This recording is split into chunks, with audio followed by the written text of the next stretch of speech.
Okay, all right. I'm sorry. No, you're fine. Welcome to episode 11 of 1530. Today, we're going to be talking about the 2019 Australian Open, the results of the men's final, and also what this is going to mean for the rest of the season. So, Matt, we'll start us off talking about that, but then we wanted to go into looking more in depth into statistics, what they really mean to the game. I was recently looking at the different stats such as aces, first serve percent, and noticed that the people at the top of the list weren't the slam winners. So I'm going to go kind of into a methodology that I've at least thought about on how to think about statistics in the tennis way that could be more predictive in nature. And my name's Ben. My name's Matt, and we're just two tennis fans on opposite sides of America, bringing stats to the tennis world. Speaking of stats, to start out with the stat of the day, 84%. That's the second serve win percentage for Djokovic in that Australian Open final, where he dominated, for lack of a better word, Rafa Nadal. I'm going to be honest with you, Ben, I have not been able to bring myself to watch this match. As a Rafa fan, yeah. It was heartbreaking to see the score when I woke up. But it happened nonetheless, right? So yeah. Obviously that stat it's high. 84% second serve win percentage. If you're not winning your second serve return, those are prime opportunities Rafa couldn't take advantage. Some other things that I saw, Rafa had 28 unforced errors, and if I remember correctly, a lot of those came from the forehand side.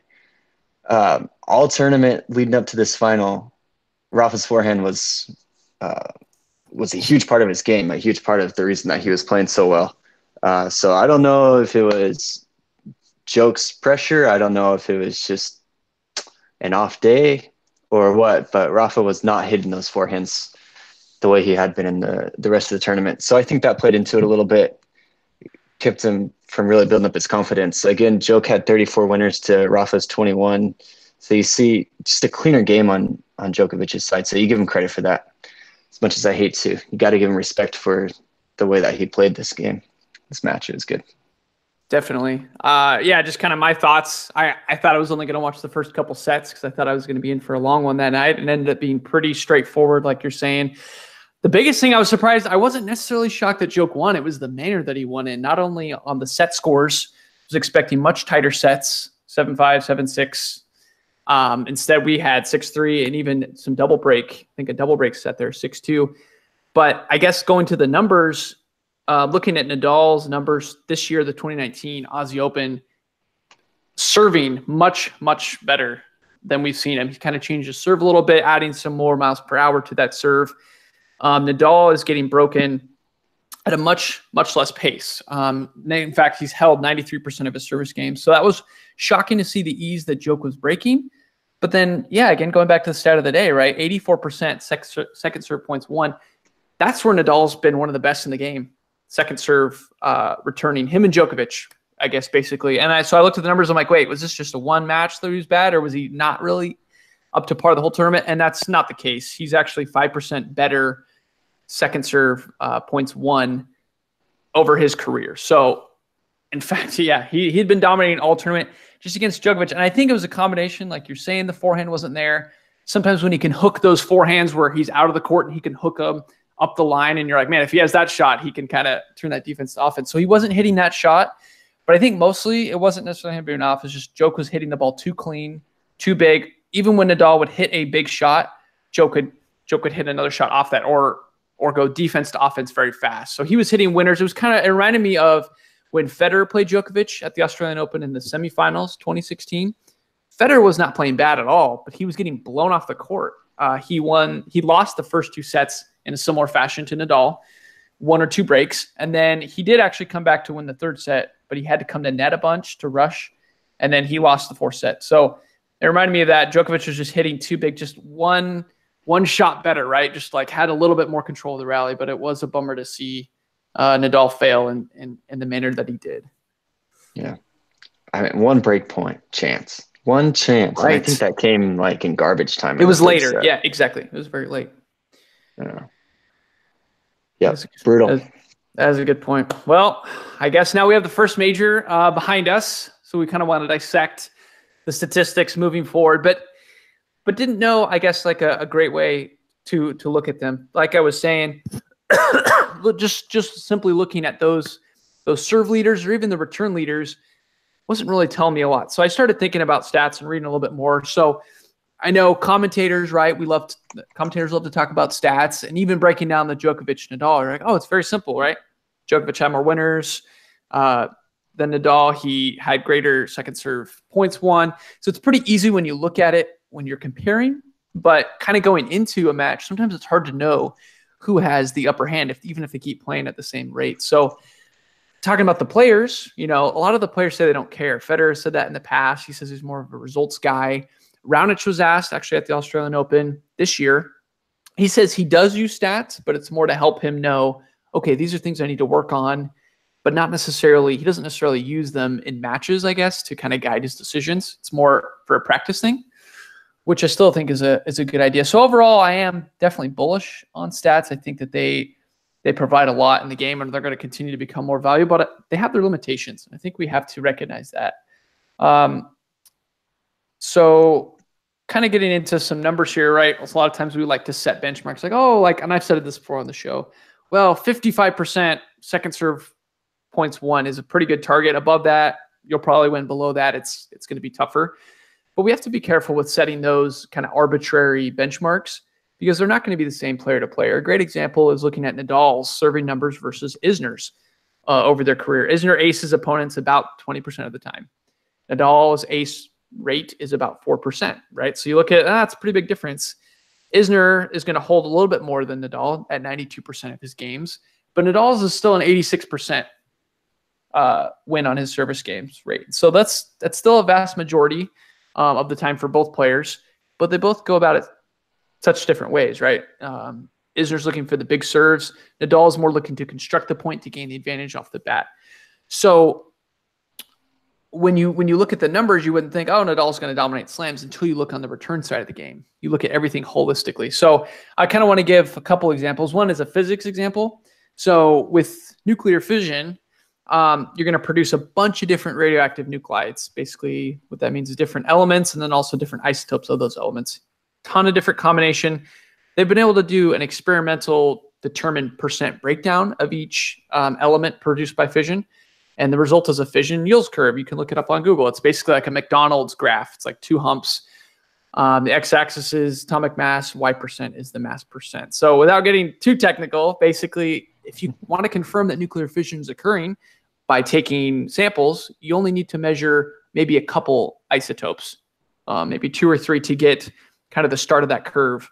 Because the rest of the curve is going to predict the rest. You don't need to measure all 21 major fission products to know, oh yeah, looks like we have fission here based on this curve. And so tennis stats, I believe, are kind of the same way, that if we have a few of those stats together, we can figure out a player's own characteristic curve, such as, oh, okay, Federer usually wins 60% of his service points. He usually wins 20-something% return points. And combined, okay, if he's above or at that benchmark, he's probably playing at his top level. And so just to give you an example directly from return points, we have Djokovic with 42% return points at his peak elo, Federer only 27%.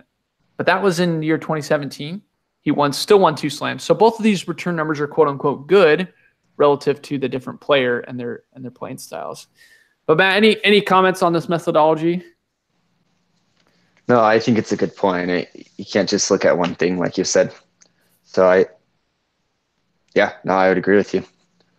Yeah, definitely. Another way to think about it, if you're not a physics person, if you're another sports fan, you can think about Steph Curry right now, obviously dominating the league with 3-point shooting. If his percentage went down to maybe like a 20%, which would be a very poor 3-point shooter, you would know something's wrong, right? Like maybe he's injured, maybe he's declining, but either way, he's probably not going to dominate the game if he's shooting at that percent, right? He's not efficient enough. But it depends on the player, right? If you take Shaquille O'Neal, who is good in the post, right? He hardly ever shot any 3-pointers, so that'd be foolish too. In fact, he couldn't even shoot free throws. His 3-point percentage number doesn't matter. If you compare his to Steph Curry's, that's not comparing apples to apples. It's irrelevant. So again, we need to be careful when we compare stats. right, between a player, especially if it's only a single stat. But if that target or benchmark you're comparing is specific to a player, to a given player, then that's something very useful, I think. So I guess to kind of break it all down, if we're going to get good at analyzing players, we need to understand their game. And not only, okay, Federer likes to serve and volley some, Djokovic is a very good returner. Those are more qualitative things. But if we can get into the quantitative, we can make up a characteristic curve for each player. So we can compare the stats of the players. So what we're going to break down right now to you is comparing the stats of these players we're going to talk about compared to their peak ELO. So what this means is at the top of their game, for Djokovic, it would have been about 2015, 2016. We're going to look at his numbers there compared to this year's Aussie Open to see, is he better or worse, and which categories, how is he different from back when he was dominating slams? And then, of course, this assumes that a player is not going to reinvent themselves.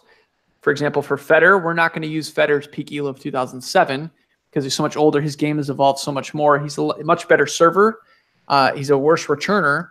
So we're going to use his 2017 numbers when he won 2 slams as his quote-unquote peak ELO as new characteristic curve because it's changed. So again, this is assuming players not going to reinvent themselves.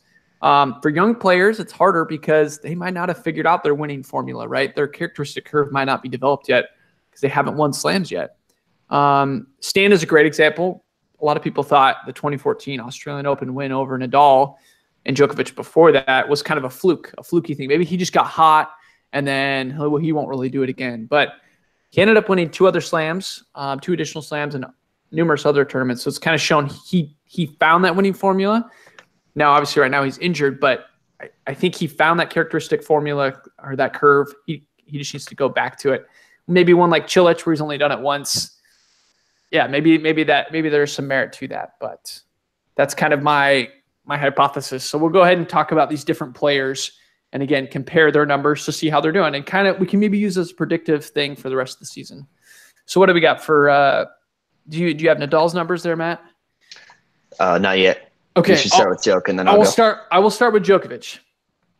So the winner of 2019 Australian Open, obviously going to have some pretty good numbers. So we're comparing his to 2016. Or excuse me, 2016 ELO here. So let's see. As far as serving goes, pretty much identical. He won 1% more service games this year. And again, we do need to recognize this is a very small sample size. It's only 1 slam been played this year in 2019. We're using his 2015 numbers, 2016 numbers, where there was 4 slams, right? So we do have to take that into account, smaller sample size, but I think it's still a valuable exercise.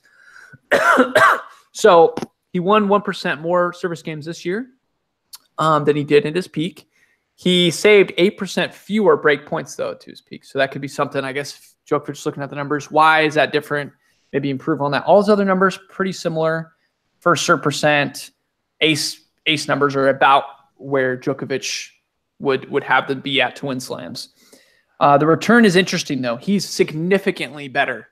This is scary, okay? He's significantly better this year at the Aussie Open than he was in 2015, 2016. His ace, he's getting aced less often, 2% less often. He's winning 8% more second serve return points. That's a huge number. He's winning 6% more first serve return points, excuse me. So overall, that's leading to a 15% more increase in return games won. It's pretty scary. If he keeps it up the rest of the year, I think he's going to have to be the favorite at every slam. But again, this is 1 slam. Maybe that'll taper off. It does depend on who you play, right? If he plays more Cilic's, more Federer's, more of those guys, the numbers won't be as inflated. But based on the numbers alone, he looks like he's playing better than ever, unfortunately. So unless you're a Djokovic fan. So that's what I got for Djokovic. So again, prediction for the rest of the year, if the numbers keep hold, especially if he's returning this scary good, he's winning 46. Yeah, I didn't even say the actual number. I just said he improved. He's winning 46% return points or return games and 47% return points. So yeah, that's going to be very, very hard to beat there. So what do you got for Nadal? All right. Let me make sure I'm looking at these right. I might not be. You can correct me if I'm wrong. All right. All right. So you want to look at just the Australian Open of this year compared to Rafa's peak ELO. So like in 2013 when he... Exactly, 2013. Yeah. Okay. All right. So if I'm looking at these right, then Rafa is going back to your talk about his change in serve style. He's acing like 3.9% more, again, in this small sample size at the Australian Open. And he's winning 4.2% more of his first serves, as well as almost 2% of his second serve. So his service game is definitely increased, at least for the Australian Open, it increased.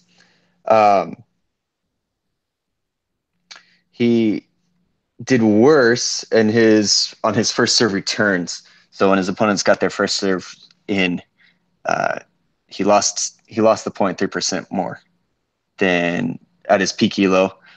Other than that, I mean, most of the things are pretty similar. So he's pretty close if you compare it to his elo. He's pretty close to what he was when he was playing his best. So I don't know. Maybe if we took this down to just that match against Joke, we might see some differences. Right. But throughout I think the that's a tournament, really good point. he was playing well.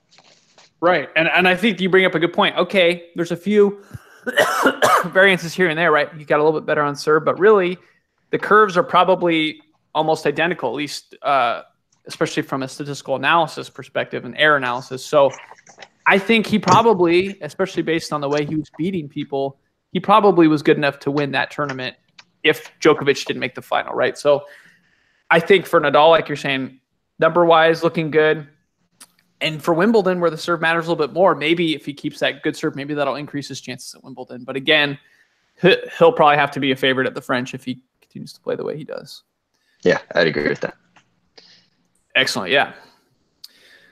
So now we'll get into some players that maybe aren't quite. So both those players are either basically exceeding or doing about the same as their characteristic formula. They're winning ways. They're probably going to win if their stats hold up. Stan Wawrinka, like I said, he's one it's been a really fun player to watch, been really successful when he plays slams, especially slam finals, but lately coming off the injury, just not the same. So we'll go to his serve. He's acing 3.5% more often. And this is compared to his ELO. I picked the ELO of 2015, even though his peak ELO was the beginning or end of 2014. Just thought 2015 would be more representative. So I did 2015. And the other numbers on serve are pretty much about the same. He's winning now maybe 2% more first serve percent won. But overall, he actually is getting broken or losing 1.5% more service games. So about the same, but so his hold rate is 87% compared to 89%. So about the same. Return is where it's a huge difference. And it's blatantly obvious if you look at the numbers. He's getting aced, and this is not a typo. He's getting aced 17% more than he was in 2014. Oh. It's huge. Yeah, he's getting destroyed by the ace, right? He's winning 15% fewer first serve return points. Makes sense, especially coming from the aces. He's actually doing okay on the second serve. This is one thing I wouldn't have noticed not looking at the numbers. He's winning 2% more second serve return points, and he's winning 39% more second serve or break points, excuse me. He's doing great. Break points, he's actually converting way more than he ever had. He's just got to work on returning that first serve is what it is what it's looking like. So overall, because he's getting ace so much, because he can't handle the first serve, he is losing 14% more return games. So that brings him down from his characteristic curve, quote unquote, at 24% return games won. So obviously not Djokovic great, but good enough to stay in some service games. Right now he's down to a paltry 10%. You cannot win a slam winning 10% of your opponent's points. I'd be very shocked. You'd be going to tiebreaks quite a bit. And that's what we actually saw. He lost to Raonic. Very fun match. You want to go back and rewatch it. It was 4 tiebreaks. Or maybe it was 3 tiebreaks and a 7-5. But either way, he couldn't break Raonic. So, yeah, pretty bad. Hopefully Stan, again, based on the numbers, maybe he's still injured. Maybe he's declining. Maybe he won't come back. But this is one thing that's pointing to if he can work on that first serve return, maybe he can be right back in it because he's serving as good as ever. Yeah. Well, and unfortunately, I think those are the things that you get worried about with these players that are getting older.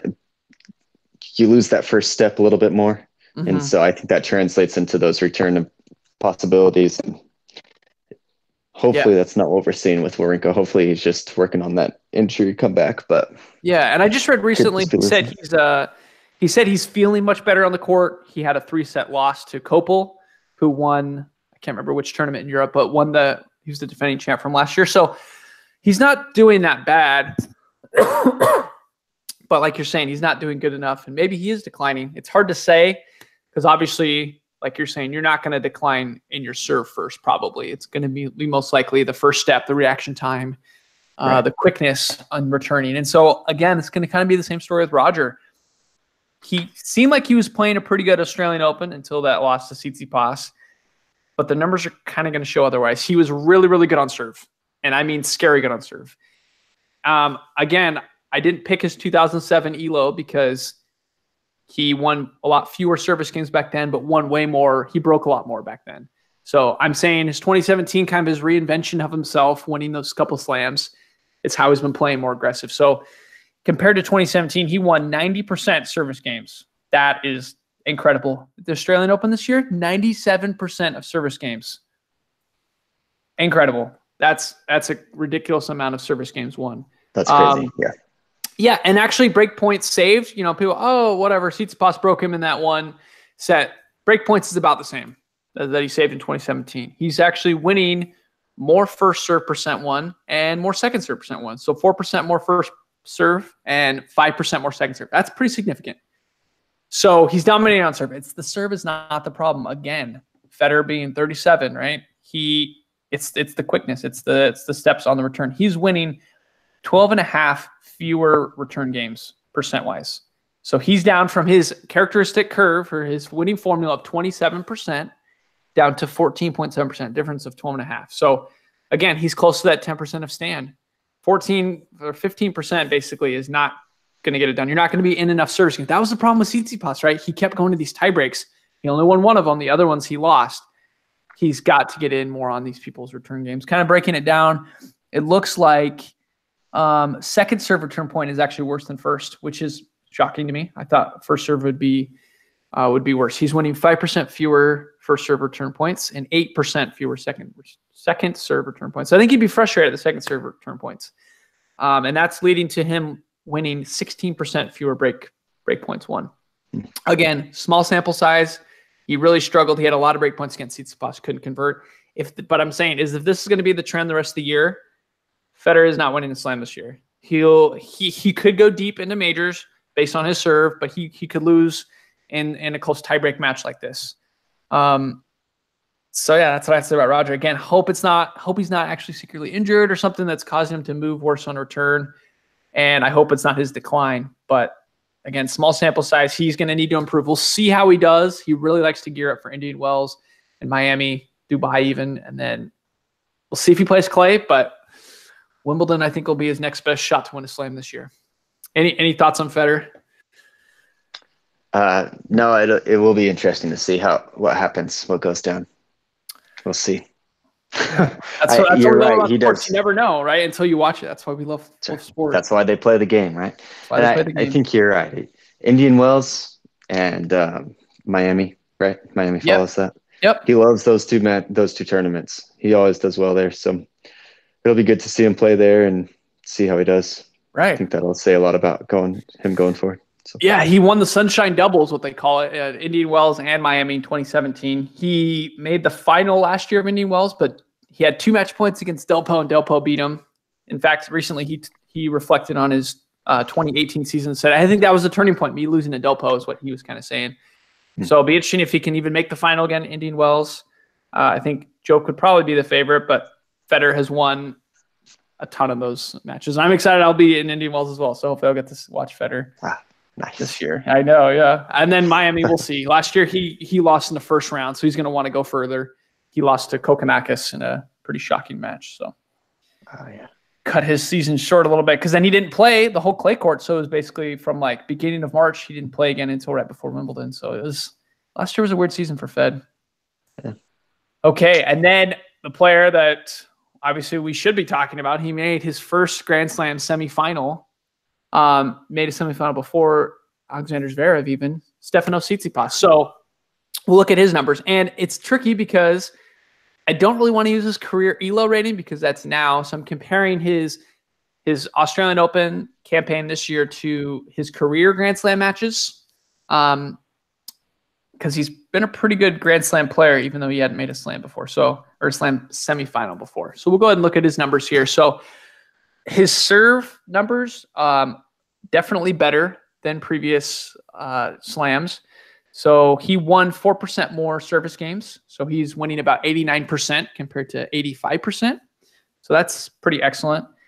The numbers are pretty small difference. I guess first serve percent is 4% more. That was one I remember commentators saying, oh yeah, he needs to not hit as many second serves. He needs to get that first serve in. So he's doing better there. First serve percent one is about 2%. Second serve percent one is increased to 3%. So I think we're seeing small improvements there, but again, they're all improvements. Return game, again, I think this is where we can see some improvement. So he won this year in the Australian Open only about 12.5% of his return games. And then in previous slams, he won about 16%. So he decreased about 3%. But again, that's close to staying at 10%, Fed at like 14%. You need to be able to get into more people's service games. You're not going to be a Djokovic and win 40-something percent, right? He won 47% of the Australian Open. But you should be in the 20s. And so this is what I'm saying right now. So if you compare, because a lot of people are saying, right, stylistically, Federer and Tsitsipas very similar. And people have said that before, though, about like Dimitrov and stuff. But looking at the numbers here, I think there is a case to be made for that. So I have the numbers side by side here. So even looking at their serves, which both pretty fantastic, Tsitsipas, like I said, held almost 90%, Fed between 90 and 97%. That's pretty similar. Their ace percent is very, very close. Tsitsipas is between 11 and 13. Fed's is 12 and 13%. This is, again, their ELO to in between that and this current year campaign.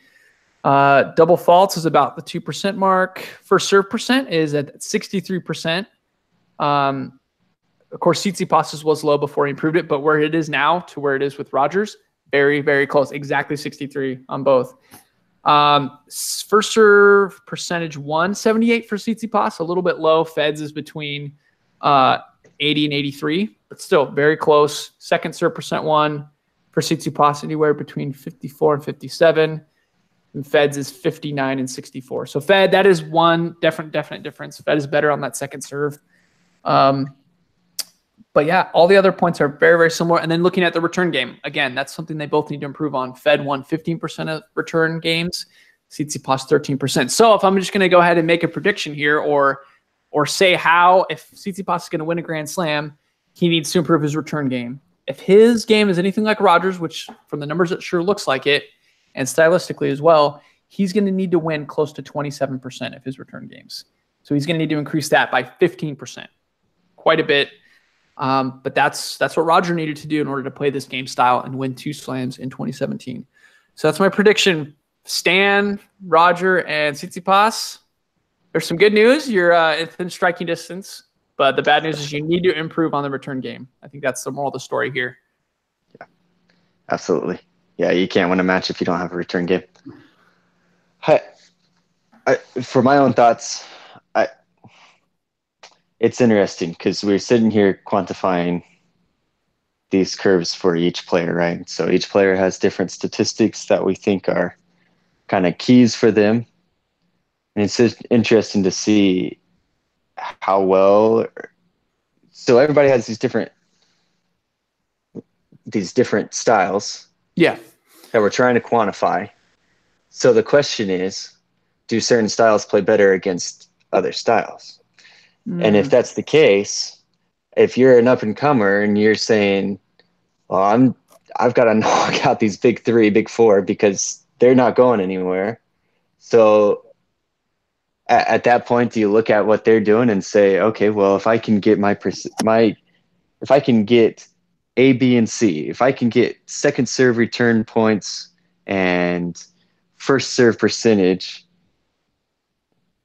do you think that anybody sits down and actually says, well, maybe if I get these specific things up, I can have a better chance to beat these players because of the style of play that they have? I don't know if they look at things like that.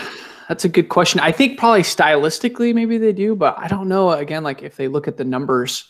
But I mean, I really do see the similarities. And I wonder if, I mean, Tsitsipas has said, right, I watch YouTube videos. I have purposely kind of patterned my game after Roger. But again, like you're saying, from a number standpoint, maybe they don't, but maybe that will translate as he becomes more aggressive coming to net, getting a better second serve, right? That was really the only difference between him and Roger. Roger wins a few more % on second serve, so maybe he gets a better second serve. But yeah, it is. That's a fascinating thing you bring up, especially the matchups, right? Because as we showed, right, Djokovic at his best with pretty much Nadal at his best, Djokovic kind of crushed him. Djokovic was redlining. He was playing much better than his normal winning formula. But, you know, was Nadal maybe trying to force it too much, or was he trying to change his game style? Because he's like, normally I lost the first set. I'm not going to be able to beat Djokovic playing my normal playing style. And I've seen that with Federer against Djokovic, maybe trying to press the net too much. Maybe he wins him a set, but he's not able to really win the match. He's not able to play on his terms. So, yeah, adapting your play style, that's a fascinating thought. Yeah, that's something to think about. I don't know how much they do that, but yeah. And I think overall, I mean, I think this is a good exercise at least to go through to look at the players, because again, I feel like too much previously I would just look at the numbers kind of singly and not as a whole with the player and where they should be at. But like Shane, it would be really interesting to actually chart out the numbers. And I was trying to think about a good way to do the graph to show, I think maybe just different colors based on which stat you're looking at, and then have it on a percent versus on a percent graph there, and charting it out. Okay, if this is his characteristic curve, this is how he's doing this season. Ooh, he's doing better, or he's doing way worse. At actually charting it out graphically, I think would be interesting. But really, this is like just a step further from the IBM keys to the match, right? They say, oh, they need to win, but sometimes they go more in depth. Like they need to win 46% of rallies between 1 and 3 shots, right? And they kind of go through that. But it is tailor-made to each player, apparently. And so I feel like, again, statistics are only going to be useful when we tailor them to the players. Because tennis is such an individual game. It's not like baseball, right, where sabermetrics, I think, can rule a little bit more supreme. There's styles and there's individuals. There's not a whole team. So I just think it's different. So I think this is at least a good starting point. It'd be interesting to see if we think about it more and research it more, if this will have validity. But yeah, an exciting ATP season 2019. As we saw, the young guns are there, maybe just not quite there. So we'll see if they can make improvements. I'm still waiting for Zverev. Tsitsipas was impressive, but not. I guess he was about where we thought, but not quite ready to make his first final. Yep. Still has some work to do, but it was good. It was good. A good showing. Still some work to do. Yeah. So hopefully going to Indian Wells, get some good reports on some matches for you guys, and we can share that in our podcast. But until then, to our next episode, we'll see you on the court.